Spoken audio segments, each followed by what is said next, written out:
Now on the Business Radio X network, just Ask the Gals. Social media solutions and education. Hello, everyone. This is Jessica Badowski with Ask Two Busy Gals, and we are so excited for our show today. Our topic is sales. Is it a man's world? And if right now you have a little earwig and a song playing, then you're going to recognize we don't have the music to play, but you know what we're talking about. And we think sales is not a man's world. And we're going to talk to a couple of very successful people and talk about sales today. My co-host is the amazing Lisa Benson, and I want to thank her. She's one of the gals at Two Busy Gals. We've got two guests with us, Rhonda Peoples and April, is it Lockheed? Lockhead, okay.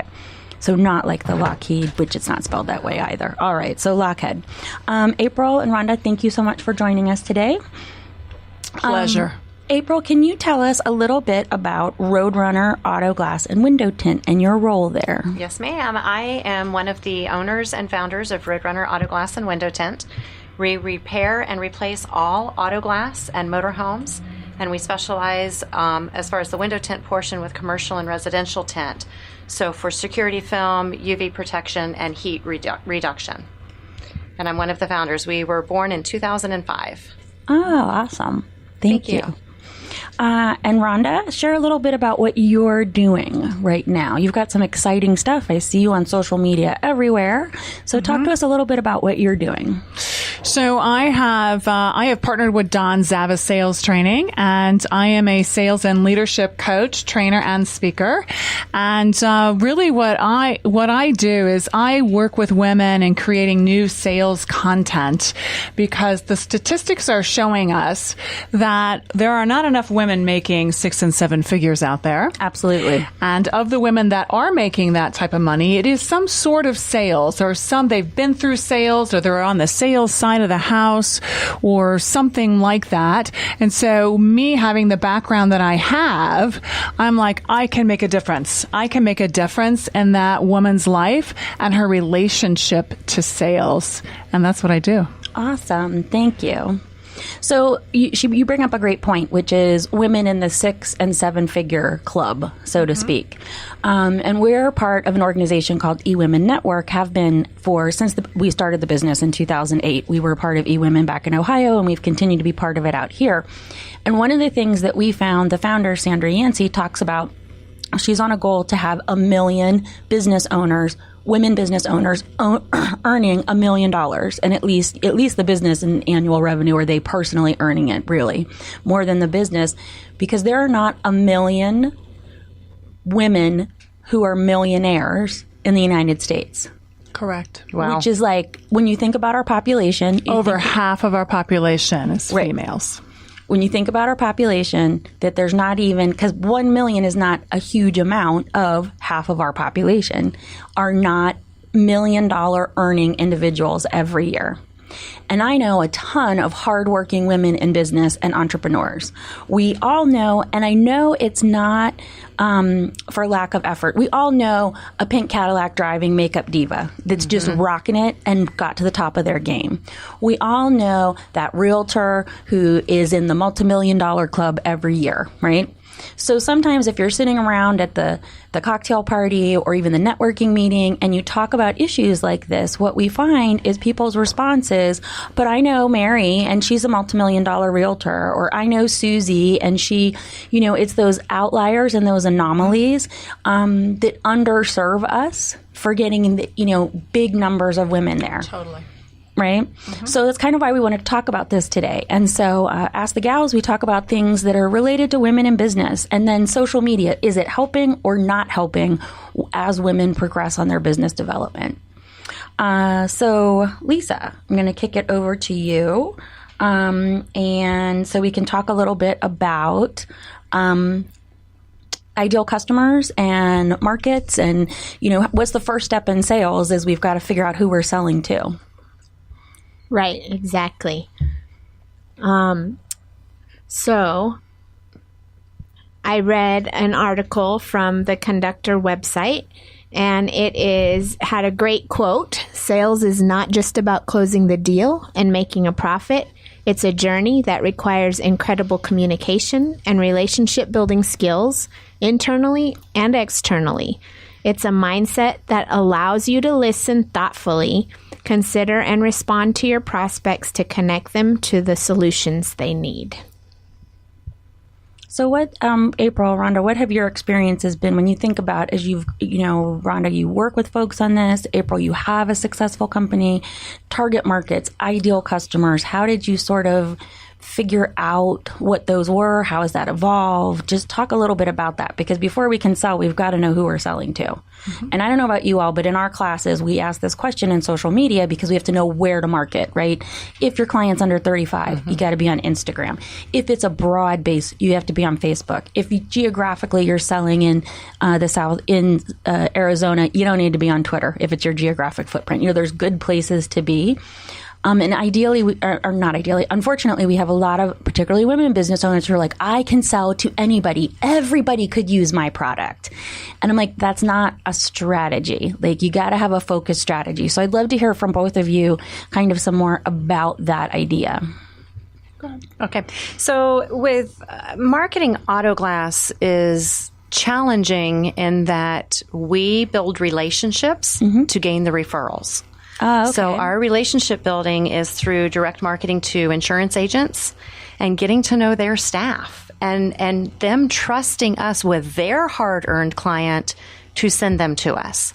So there's levels there. Mm-hmm. Insurance, as we all know, is probably one of the most competitive industries. Absolutely. Especially with insurance agents that still have brick and mortar buildings. Our youth are all going to the internet to get their quotes. Mm-hmm. So we're building a relationship and we're hoping that they trust us to say, here's John Smith, take good care of him because you're now a reflection of me. Right.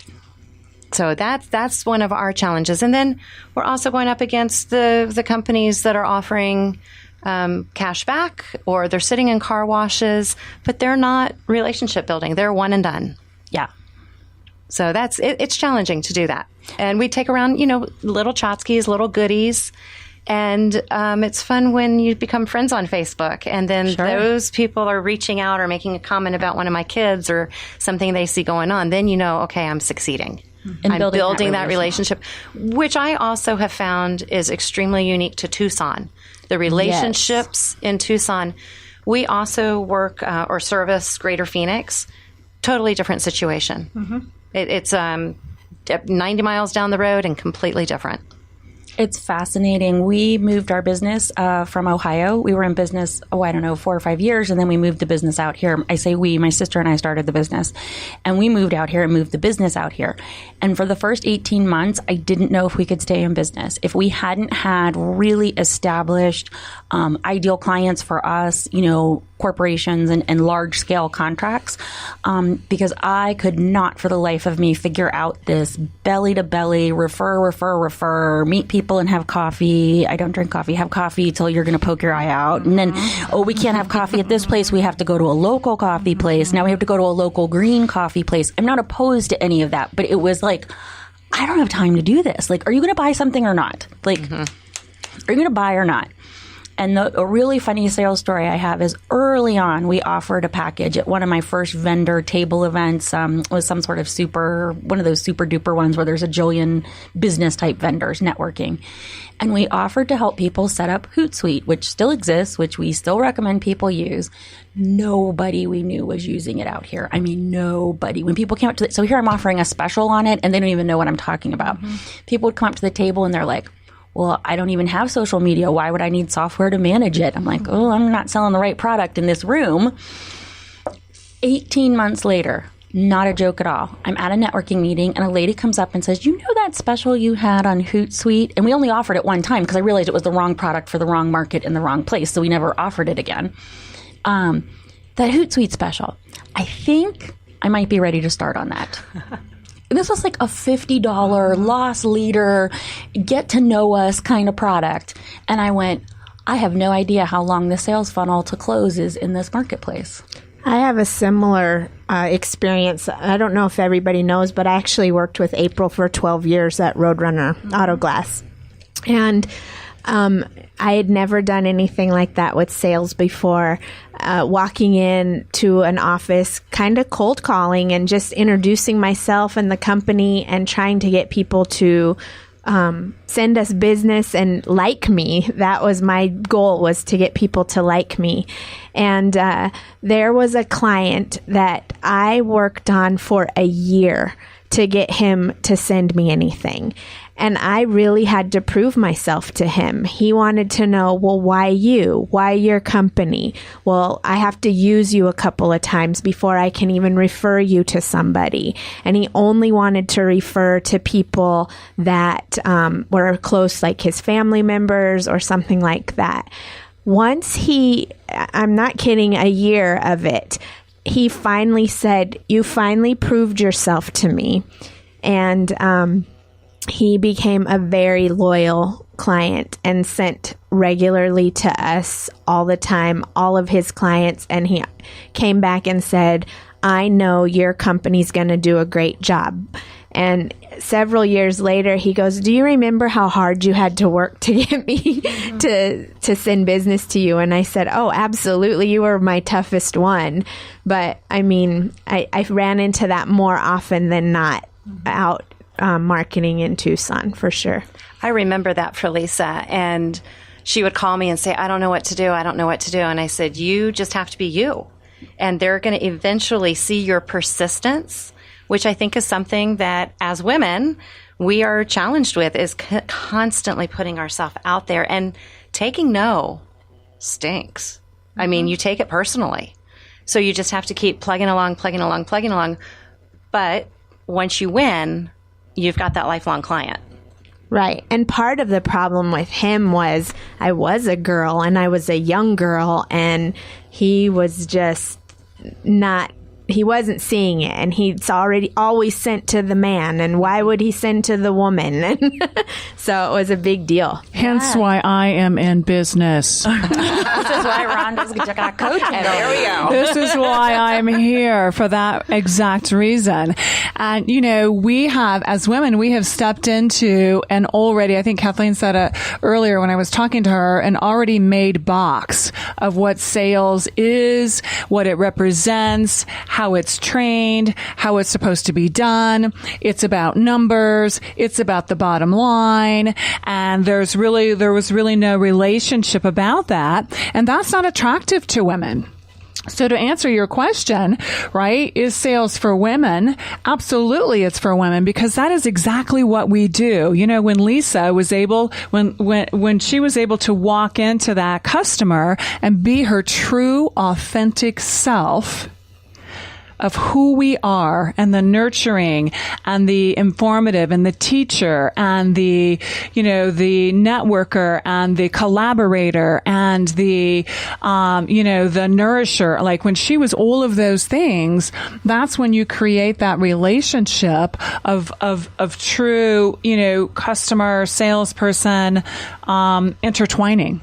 And that is the basis of everything that I do is number one, reminding people about their true authentic self, number one. Number two, recreating the picture that women have about sales. A lot of women that I meet, they don't even like to admit that, and most of them will not admit that they're in sales. They'll be, I'm customer relations, I'm this, I'm that, but they will never say the word sales. And that is so much our experience. So the first year that Two Busy Gals was in business, our logo, for folks who have seen, is a silhouette of two women, sort of a retro look to it, purposefully. Sort of looks like the 1950s, like you're going to pull up to a diner. And they are carrying a briefcase. But the briefcase used to be a shopping bag. And so the reason it was a shopping bag was my sister was in pursuit of a pink Cadillac. She really wanted that. I say we went to Pink Cadillac MBA school, because if you are in the right group and have a really good upline, an MLM program can so prepare you of every aspect of business. Amen. I tell it to people all the time. Mm-hmm. I'm always like, if you have a job and you have benefits and you have retirement, but you're like, I'm going to go be an entrepreneur, sign up for something, whether it's cooking and you're going to do Pampered Chef or Tastefully Simple, or it's you're really into health and fitness, pick a health and fitness product. If you're into beauty, pick a hair product, pick a beauty product. If you like fashion, pick clothes, pick jewelry. When you have to knock on doors, pass out cards for a product, keep in mind, a product you don't have to source, you don't have to create, you don't have to price, and you don't have to design any of the marketing materials for. That's all done for you. So at the end of the day, really all you're doing is building relationships and getting your sales out there. And if you hate that, if that feels uncomfortable, don't go start a business, because you are going to be miserable. Now, when I say to people, they're like, I hate that I have to go meet strangers. I don't want to meet strangers. I want to go and I want to get my paycheck. And I'm like, there's no entrepreneurial world like that. Do you know what I mean? It's like, so do that on the side for your vacation money or extra money, or get some coaching or training. Multiple streams of income. Exactly. Yes. Exactly. There's a product I love that I just signed up for in direct sales. I'm never going to have a party. I'm never going to pass out a card for it. I'm signing up for the discount. I've already talked, because we've talked before, Lisa's super duper 4-H volunteer. And so I'm like, hey, do you want to do a fundraiser? Because I'm really signing up for the personal discount. I haven't had a good experience with any of the reps for it. So I'm like, for the money, I'm going to buy this. I'll do some fundraisers. I'll let people know I'm selling it. If they want to order from me, great. If they don't, that's okay. I'm saving money by signing up to do it. And so one of the things I think is just encouraging people that business model. Yes, some people become multimillionaires. I think the same people become multimillionaires in those fields that would have been multimillionaires selling cars, selling houses, selling water heaters. It doesn't matter what they would have done, but you will get so much business acumen. I came from nonprofit business management. I didn't trust myself. I was managing multi-million-dollar budgets, and I didn't think I was capable of starting my own business. That's absurd. I had the skill set. Very typical, though. Right? I had the skill set. We had written $1 million grant. We'd been funded. I had a team of 20 consultants across the state. I trained them. I wrote the curriculum. We replicated it. We scaled it. And I had no concept that those were business concepts. Right? But for me, the direct sale experience, because now on the other hand, you can have horrible direct sale experiences where you end up with $2,000 worth of stuff in your garage and you're giving it to everyone for Christmas for the next 2 years, right? Like everybody's been either that person or received that gift. So choose wisely. I don't have products, by the way. I know. Just putting that out there. I know. I do have one thought, though, Jessica, is I think as women, we were born with the idea that you sit behind a desk, you're a secretary, you're a school teacher, you're something like this. Absolutely. It makes the world go around. However, everything we do as women is a sales job. Exactly. We're selling our kids that they've got to be in school. We're selling our kids that they've got to do sports. We're selling everybody something. So I think that we don't pay attention to everything we're selling. Every fundraiser. Fun fundraiser. Every fun fundraiser that you've had to do for a kid's activity or a church organization or a religious affiliation, it's like, okay, we're selling this. How many times has someone been like, I don't want to, okay, it's 50 candy bars. Can I just write them a check for $50 and never see the candy bar and just give the school the 100% of the money? Like, absolutely. I don't want to be part of this. Only for your kid to say, but we get a trip to the zoo if we sell this. And you go, but see, that's exactly why I'm creating new content for women, because it's not just do 1 through 10 and you're going to become a successful salesperson, right? There's a deeper dive that needs to happen there. There's a deeper conversation that needs to happen there, because it is, like you said, that it's from our past. It's from our culture. It's from how we've been trained to listen and be seen and not heard. It's not polite to talk. If you talk a little weird or if you talk a little too aggressively, your friends aren't going to like you. They're going to walk away. They're going to talk about you. Women worry about people talking about them, talking badly. And so we will avoid all of that stuff if we think that's what's going to happen. And so me working with ladies and helping them with tools and helping them with that thought process of what they're making something mean in their head helps them take that next step. but you're absolutely it right. just definitely gets to the rejection point, right? Yeah. And so one of the kind of cute acronyms we got from eWomen was Q-tip, right? And what they said was quit taking it personal. And so they were like, So true. you need to make, it was like make 10 comments a day, 10 connections a day, either through email or phone or follow up on leads. We hear it all the time. The gold is in the follow-up.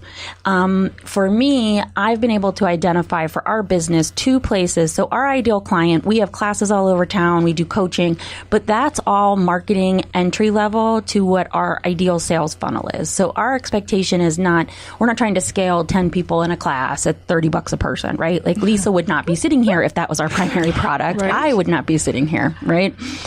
But we know the brand awareness and the reputation we've built in town by having trainings like that, because we can continue to get the word out there. So it's not uncommon at all when we're breaking into a couple new markets. We're doing more work further south. We're doing more work further north up into Phoenix. People are like, I don't feel like I heard of you or I know you or I've seen this, right? And how to get that awareness so then we can get to our ideal client. Our ideal clients are thinking of investing in a strategic plan for social media that connects with their salespeople, that connects with their sales goals. And they're, looking at $500 and up to invest per month. And so that person's not coming as a business owner to a $30 class. That's Right. a different target, right? And what we found was, as an organization, we have multiple sales funnel processes depending on the level of the organization. So as a corporation, we know how many of our ideal clients we need. But everyone who works for us gets a list of how many clients they need to close from their leads.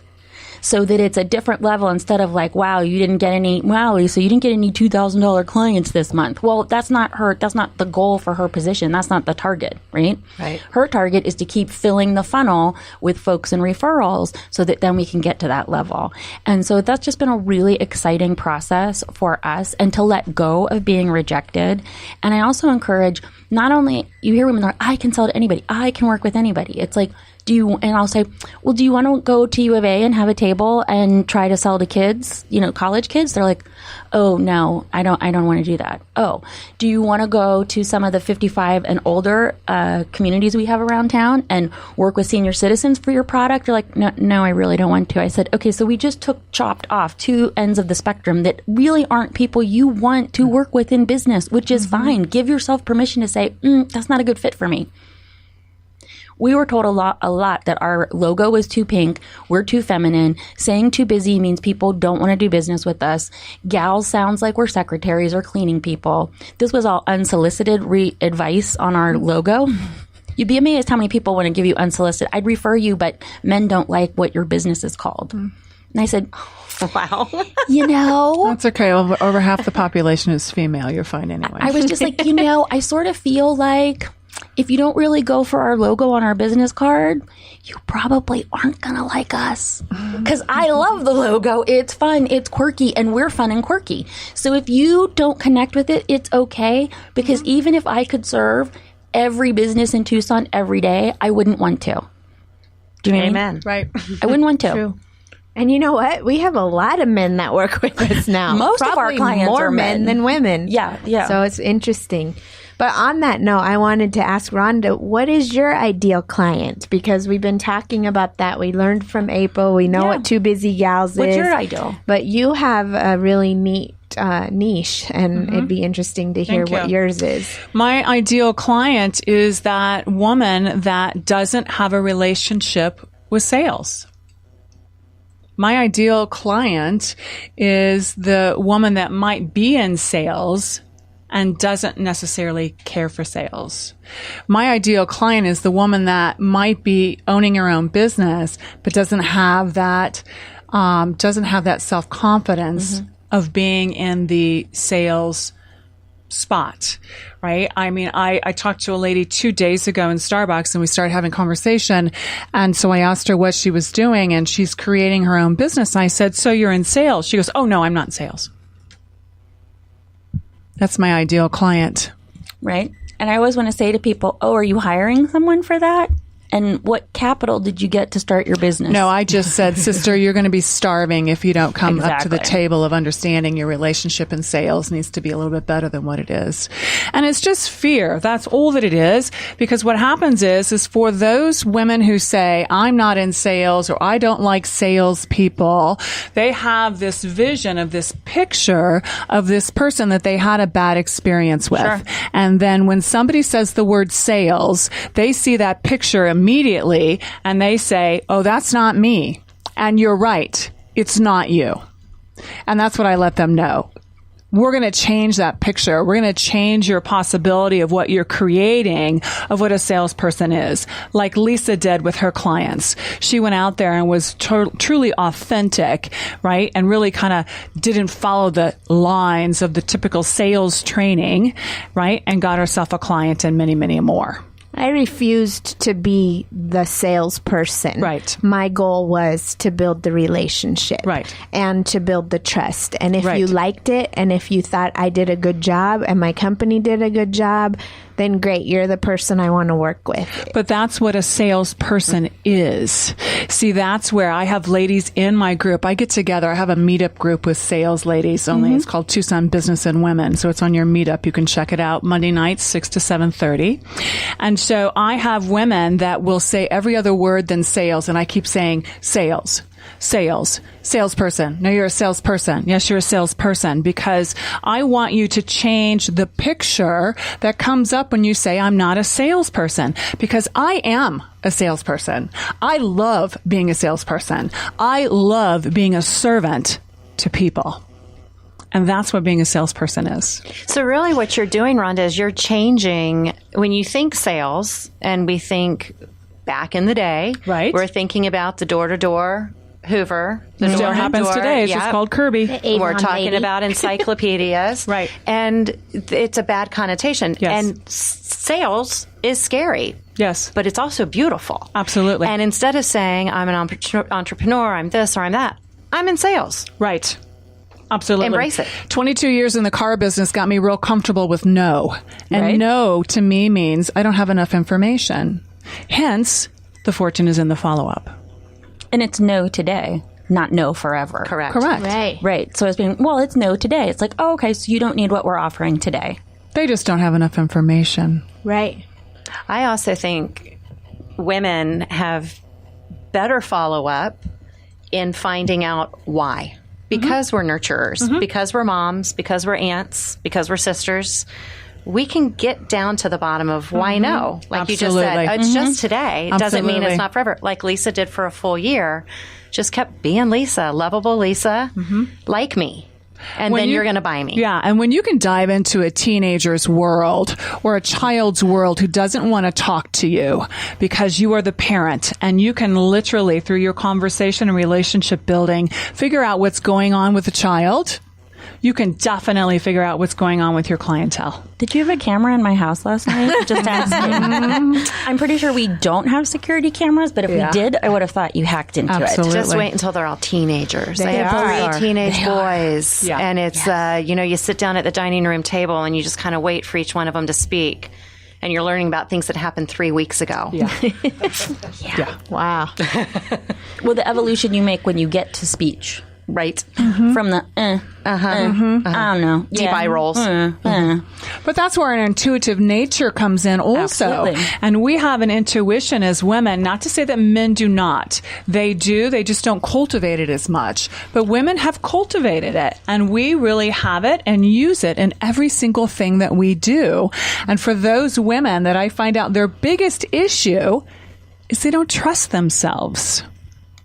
So most of you know I just turned 50, and I had people go, Congratulations. "Thank you," and they were like, "You're so public about it." I'm like, "Dude, I'm alive." I was Right. like, "I have a chronic health condition."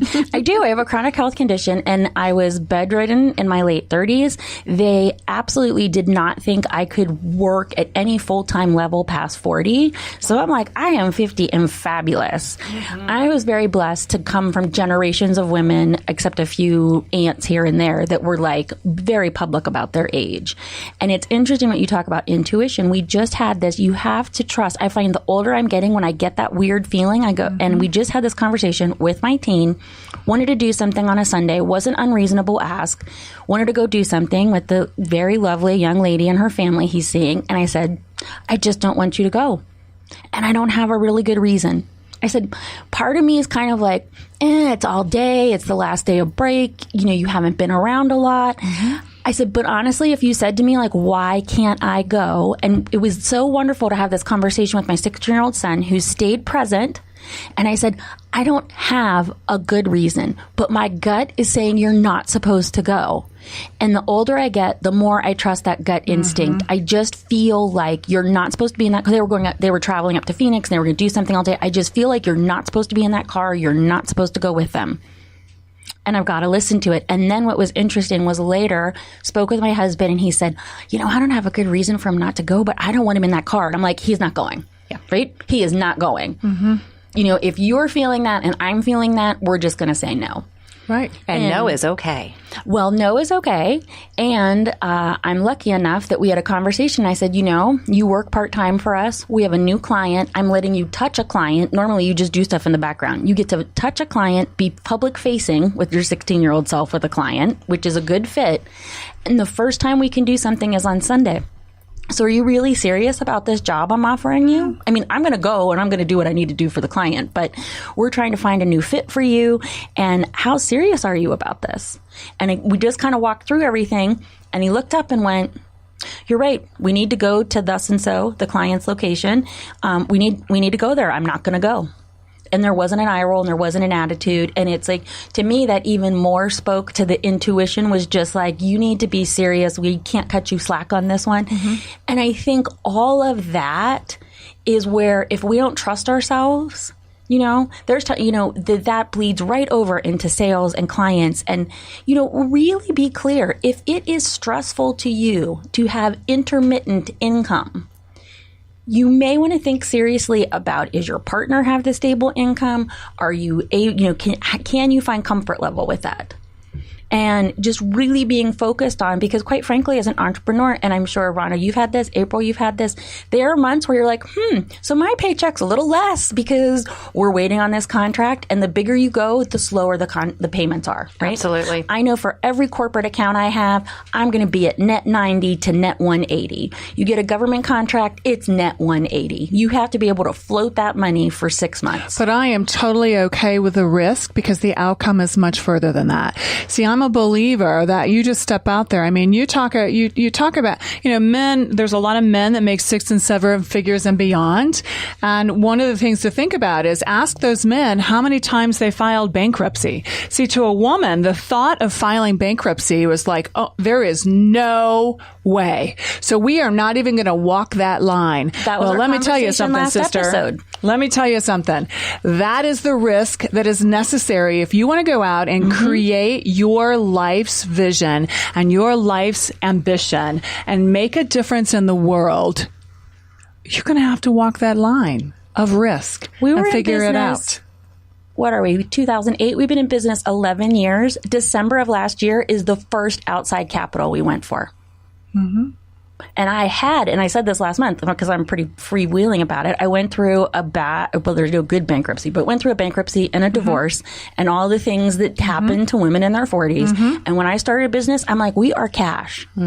So now I'm like, you know what? The first 6 years we were in business, we could never grow. We could never get up. You can get up to 100, 150,000. You can get up in that range, but you cannot get bigger without sitting down and having some real capital investment from venture people, a capital fund, a bank, and there's a line of credit, a lot of whatever. Help, a lot of help out there nowadays. Last month we had our podcast was on it. Yeah. Last month we had Axion here. We had Commerce Bank of Arizona talking about what all the options are and how they partner. It's out there. But it's really fascinating. And I was talking to someone and they were like, wow. So I said, well, a big box bank needed to give money to women-owned businesses because they stalked me. right? They called, they emailed, they emailed. You're approved. And we have an account with them. I'll be honest, we have an account with them because when I moved out here, I felt more comfortable with a big bank than a regional bank I hadn't heard of because banks were closing in 2008.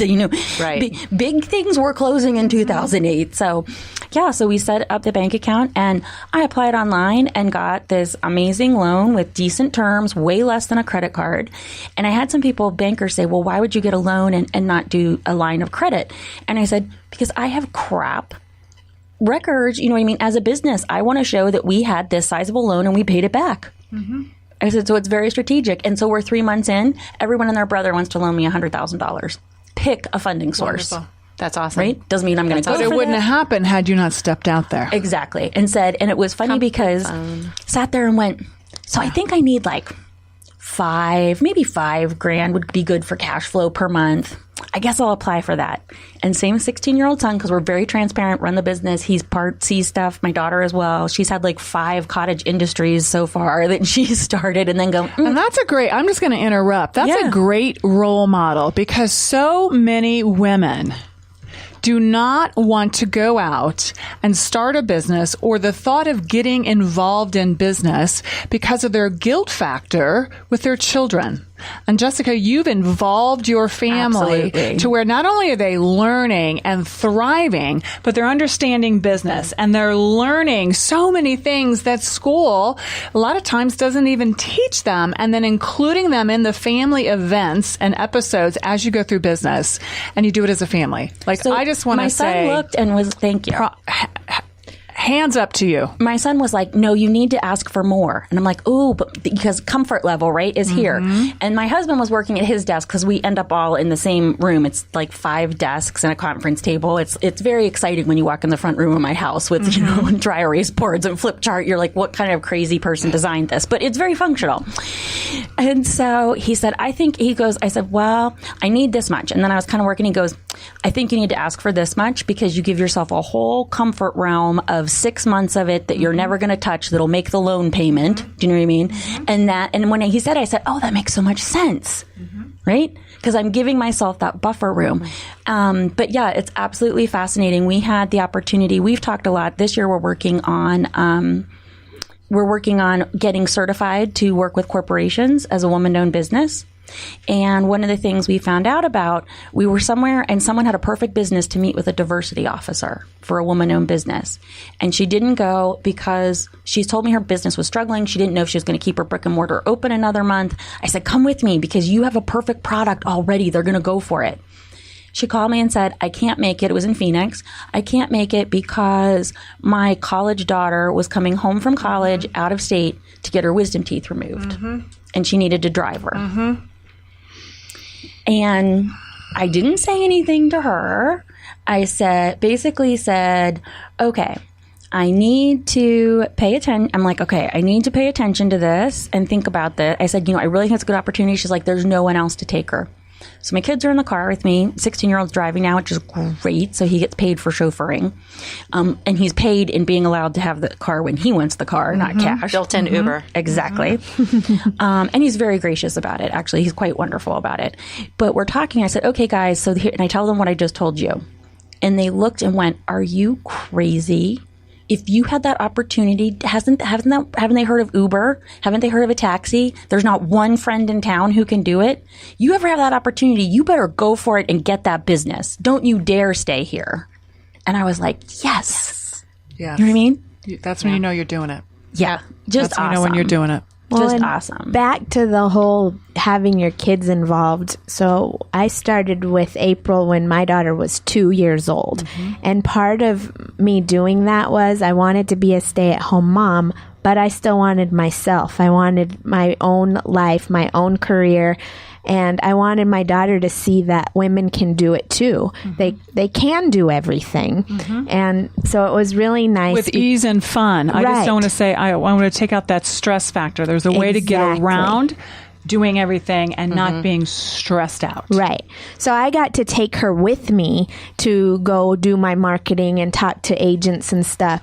And she had so much fun. And she learned from a young age how to go to people and talk to them and fabulous. Ask for that lollipop that they had on the table or the pencil that she wanted. And I think that's really served her well in her life now and will for the future for sure. She's doing fabulous in 4-H and people are amazed at how well spoken she is. And I think that that's part of it is seeing her mom out doing sales and equipping your children for the future. So I've got my soon to be 21-year-old son is working for us. He's a sophomore at the U of A and he's going out in marketing and he's learning how to build relationships. Kids today don't know how to do it. Okay. No. If it's not on their phone or on their tablet or on the Xbox, they don't know how to do it.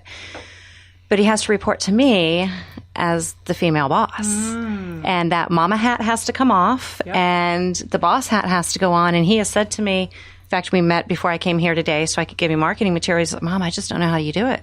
I just don't know how you find time to do all of this because I'm Wonder Woman. But this is what we do. This is part of teaching the kids. In my case is a little different with boys. It's like yours though, Jessica. Yeah. Look, see this woman be strong. See me stand up. See me roar. Watch me keep going. And, it's a good point. We're teaching all of them that because the employment realm in the world for our kids is not what it was for us. No. It's so different. It's so different. And the kids don't know time management. And they will be dealing with more women because I'm working on that percentage being much higher. Right? And so now you're equipping your gentlemen of your life and of your family how to deal with women when they're out there and understand that when we work together. Yep. We're dynamic. Wow. Yep. Well, men and women working together. Incredible. It's exactly. So a couple things. You can hardly believe it. We have time for like one or two more questions to talk about. That's how fast this went. But I do want to remind everyone you're listening to Ask the Gals. It's our monthly podcast where we talk about women and business and social media. And we're on Business Radio X in Tucson, which we absolutely love, love, love being on a business platform. They don't lean left or right. We lean business here, which I love that. And again, so hitting right, April, you hit right on it. Last night, my son's a performance athlete, so he's wonderful at managing his time for that, right? I mean, he's got 8 practices a week. They're over at U of A. It's madness. I think it's insane. I'm like, why can't you just do the sport at school? And we're in Vail and you have a bus and I wouldn't have to be bothered with it. But, he's, got his performance sports going and he was just on the edge with school, right? And around January, we added a girlfriend. Oh, boy. Uh-oh.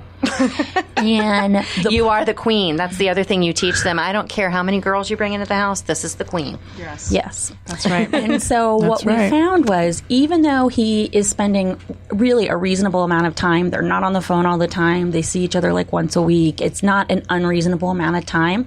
The tipping point in his mind of attention to things crashed and burned, got an injury for sports, all this kind of stuff. So when we talk about time management, I say to people, they ask us all the time, it related to sale, because they think we do tech everything, even though we're more social media content and sales strategy. And they'll say, well, what do we need for CRM? What do we need for customer management? And I'm always like, you know what? I miss index cards. There was a time when we had recipe boxes, but they weren't called recipe boxes, and you had index cards, and you'd color code stuff, and you'd have little tabs, and it would be like, call in 3 months, call in 6 months, call in a year, and you'd just jot stuff down on the index card. Use. I do too. I tell people, I'm like, the system, well, I'll tell you, years ago, I was at a very large nonprofit. They had like a $50 million annual budget. They served 30,000 clients in the community, anti-poverty work. And I went to the IT guy and he said, the reason we're having problems with this is because there is no system on paper. And so we started training people and saying, if you had an unlimited budget and went to Microsoft and said, build me a customer tracking system, a documenting system, something we were trying to keep track of case management of people who are moving out of poverty and how are they getting there. And you had an unlimited budget. If you can't give the process to IT, they can't do it. And so Lisa and I keep going back and forth because we've tried a couple different things. And I'm at the point where unless it makes me money, I'm not learning another app or software. It either has to make my life significantly easier or make money. I just do not have the brain space for it. I'm like, the brain space I have is going to be doing my hobby stuff that I craft time out for, like cut time out for. I'm not going to learn some new thing. And we went back and forth and back and forth. And then we looked, and a really simple app that scans in cards will let you put them in groups. And I said, if we made all of the group categories match up to our sales funnel, we could stick every card in there. And Lisa went, but I have an account and I've got much wider, across aspects of my life. I said, so just log into mine. We use one account, one login. What do they care? We scan the card in and every card goes in. I said, because it allows you to put notes in it. We're not so large that we need some complex, we're doing drips and, funnel and capture. We're just trying to say, of the 100 people we met and the 75 who were interested, how are we following up with them in a way that we're not in the same central office and we can both keep track of? But we tell people all the time, don't overcomplicate it. Yesterday I sat down, same son, can't balance. Oh my gosh, we had a coach for time management. I'm not kidding, because he couldn't listen to his dad and I. I mean, it was just fight. And I found some lady and she coached adults on managing their time. And I'm like, do you ever work with teens? Would you consider working with my teen? Because a list in a calendar is like foreign. I said, I don't care. What's the app? I will buy the app. I will buy the tablet for the app for you to just organize your daggone schedule. I have a paper calendar I use. So do I. People make fun of me all the time. Yeah. I have it in my phone, but I have a paper calendar too. Since we're coming up close to running out of time, I'm a numbers girl. I know this is like a totally different direction, but I wanted to share a statistic I found from an article on Forbes. And the article is called "Why We Need More Women in Sales." And one of the things that it said is women can be better for your bottom line. Companies with higher numbers of female board directors have a 42% higher return on sales compared to companies with lower numbers of female board directors. So everything we've been talking about today is in this number. And then the next paragraph talks about not only women being better for your bottom line when it comes to sales, but it talks about the more diverse sales force helps with empathy, nurturing relationships, listening, and providing recommendations to help with those sales. And that's why women are better. Absolutely. And don't get me wrong, like I know women are phenomenal to be salespeople and are great at that relationship making and all that.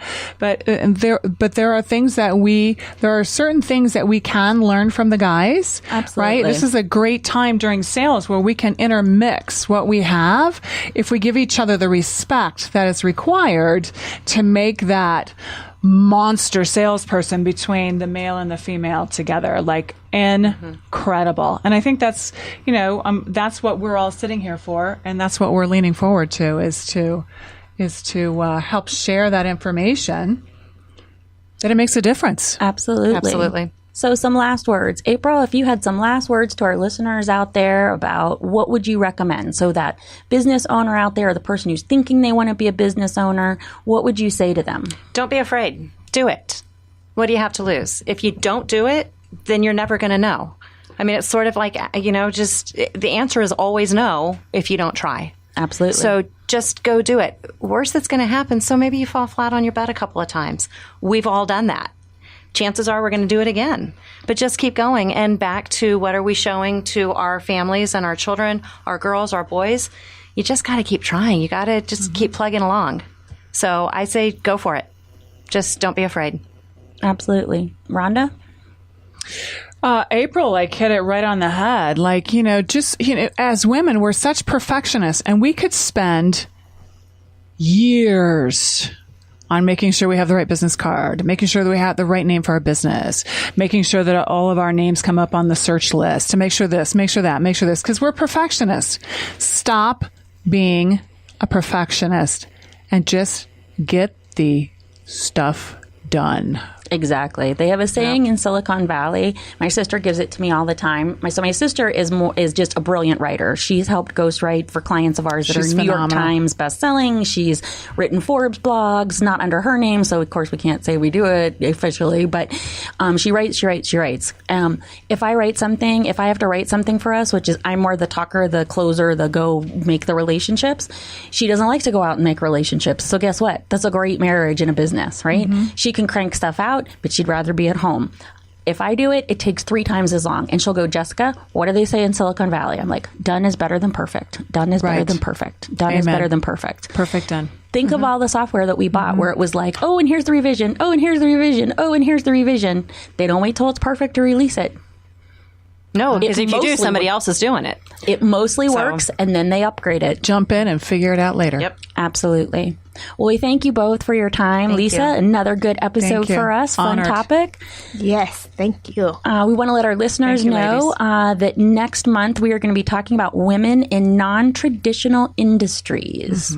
So I really, really want to talk. I want to get a woman plumber and someone that's in plumbing. We've got some other ones. We've got some automotive. We've got some landscaping. We've got some. But I would love Pest to control. We got pest control possibly, but I would love to have someone that's like plumbing, electrician. I think that would be really interesting to talk about those trades where you have to get into a group and you have to get certified and that level of it. So ask the gals here at Business Radio X Tucson, and we will see you next month.